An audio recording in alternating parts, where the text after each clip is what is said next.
Welcome guys, स्वागत है आपका हमारे चैनल द अनटोल्ड स्टोरी में। गाइस, हम आपको यहाँ पे प्रोवाइड कराते हैं हर उस कलाकार की कहानियाँ जिसने बहुत संघर्ष करके स्ट्रगल करके अपनी लाइफ में सफलताओं को प्राप्त किया, और ऐसी कहानियाँ सुनकर आपको मोटिवेशन मिलेगी अपने काम को करने के लिए, और आप भी समझेंगे कि कोई भी काम आसान नहीं होता है, मेहनत करनी पड़ती है हर काम के लिए। तो गाइस, मेरा नाम है आदित्य कुमार, मैं हूँ दिल्ली का, और स्वागत है आपका हमारे चैनल द अनटोल्ड स्टोरी में। आपका कोई भी क्वेश्चन हो आप कमेंट में तो कर ही सकते हैं, और अगर आपको कुछ पर्सनल पूछना हो तो हमारे चैनल पे बता सकते हैं। मेरी इंस्टा आईडी आपके सामने है, आप उसमें भी मुझसे कुछ भी पूछ सकते हैं। तो गाइस, शुरू करते हैं हमारी आज की कहानी। हमारी आज की कहानी एक ऐसे लड़के की है जिसने 10 साल की उम्र में सोच लिया था कि उसे करना क्या है। हाँ जी गाइस, उस उम्र में हम ये सोचते हैं कि हम किस खिलौने से खेलें, और उसने उस उम्र में सोचा कि उसे करना क्या है। तो हम बात कर रहे हैं गाइस यशस्वी जायसवाल। हाँ जी गाइस, यशस्वी जायसवाल की हम बात कर रहे हैं, जिसने सिर्फ 10 साल की छोटी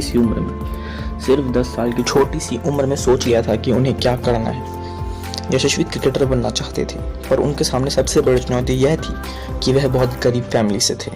उनकी फैमिली के पास इतने पैसे नहीं थे कि उन्हें क्रिकेटर बनाए, पर उनके सपने बहुत बड़े थे, उनकी उड़ान बहुत बड़ी थी। यशस्वी उत्तर प्रदेश के एक छोटे से गांव भदोही के रहने वाले थे। उनके पिता भदोही में एक छोटी सी दुकान चलाते थे, और उस दुकान में ही वह काम भी करते थे। पर उन्होंने यशस्वी को मुंबई भेजने का फैसला किया, उसके चाचा के घर। पर उसके चाचा के घर की हालत बिल्कुल ठीक नहीं थी कि वह उसको रख पाते।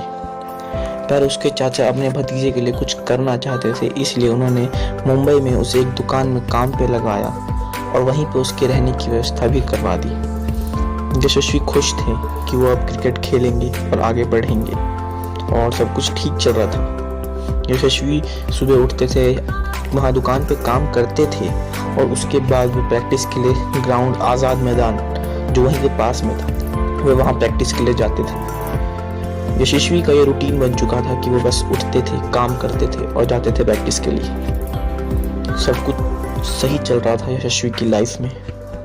पर कहते हैं ना कि अगर इंसान कुछ अच्छा करना चाहता है तो मुसीबतें उसका साथ नहीं छोड़ती है। यशस्वी ने प्रैक्टिस पे फोकस इतना ज़्यादा कर दिया था कि उसका अब काम पे ध्यान नहीं लग रहा था। वो काम ढंग से नहीं कर पा रहा था, और उस दुकानदार को ये बर्दाश्त नहीं आई।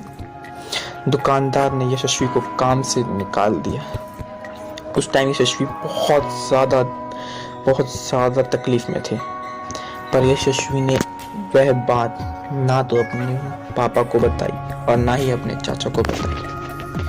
वह ग्राउंड गए, उन्होंने सारी बात ग्राउंड्समैन को बताई। ग्राउंड्समैन को उन पर तरस आ गया। उन्होंने ग्राउंड में एक छोटी सी टेंट में उन्हें रहने के लिए कहा। यशस्वी टेंट में रहने की बात से इतने खुश हो गए कि हम क्या बताएं। कोई 10 साल का लड़का टेंट में रहने की बात से कैसे खुश हो सकता है, जबकि इस उम्र में सबका सपना होता है कि वो लग्जरी लाइफ जिए, ऐशो आराम से जिए।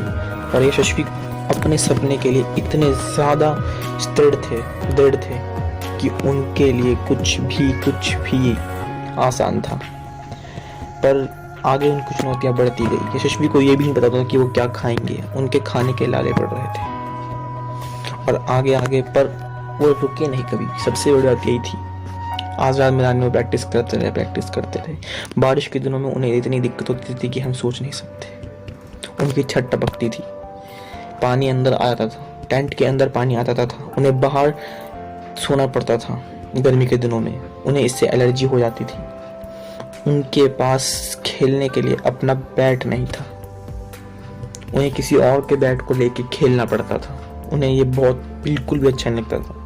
पर उन्होंने कभी भी मुड़कर नहीं देखा। वह मैचों में अंपायरिंग करके थोड़े पैसे कमाते थे, थोड़ा बॉल बॉय बनकर या फिर स्कोरिंग कर पैसे कमाते थे, पर इससे गुजारा नहीं चल रहा था। उन्होंने पानी पूरी का ठेला लगाना स्टार्ट करा रात में 8 से 9 के बीच। उन्होंने यह काम 3 साल तक करा। पर कहते हैं ना, भगवान के घर में देर है अंधेर नहीं। ऐसा ही कुछ यशस्वी के साथ भी हुआ जब उनकी मुलाकात हुई ज्वाला सिंह। हाँ जी, ज्वाला सिंह कोच से जब उनकी मुलाकात हुई, एक दिन ज्वाला सिंह ने उन्हें खेलते हुए देखा।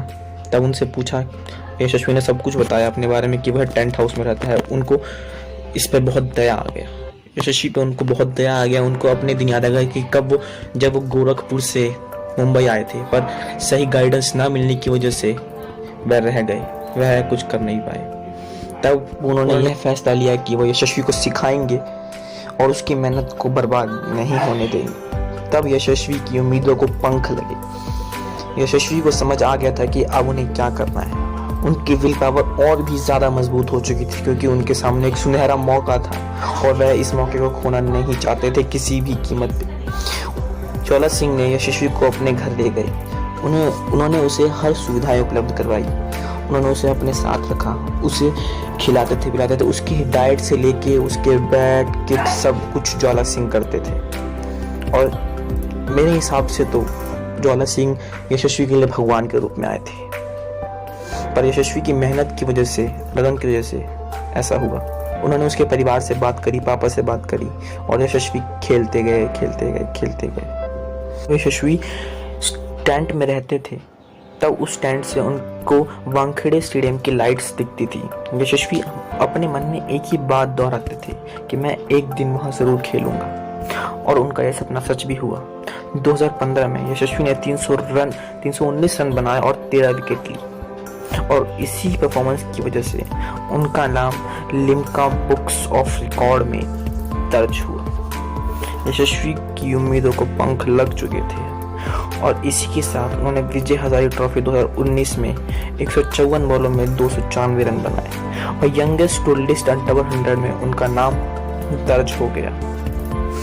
यशस्वी अब रुकना नहीं चाहते थे। यशस्वी ने बहुत संघर्ष देखे थे। द क्रिकेट गॉड ने उनके साइन करा हुआ बैट उनको दिया। 2020 में यशस्वी को राजस्थान रॉयल्स ने 2.40 करोड़ में खरीदा अपनी टीम में। वह उनके सलामी बल्लेबाज थे और आज यशस्वी बहुत बड़े इंडियन क्रिकेटर हैं जिनको हम सब जानते हैं। तो इससे एक ही बात साफ होती है कि अगर सूरज की तरह चमकना है तो सूरज की तरह तपना भी पड़ेगा। तो गाइज़, कैसी लगी आपको हमारी वीडियो कमेंट करके ज़रूर बताएं, और अगर अच्छी लगी हो तो वीडियो को लाइक करें, चैनल को सब्सक्राइब करें और बेल आइकन को ऑल पे क्लिक करें। गाइज़, ये हमारी इंस्टा आईडी है आदित्य3364 कुमार। अगर आपको कोई भी क्वेश्चन हो तो आप हमसे इंस्टा पे भी पूछ सकते हैं, बाकी आप कमेंट करिए। अगर आपको किसी भी सफल व्यक्ति की वीडियो चाहिए आप हमें कमेंट करें, हम ज़रूर बनाएंगे। ओके गाइज़, कल मिलते हैं। जय भारत, जय हिंद।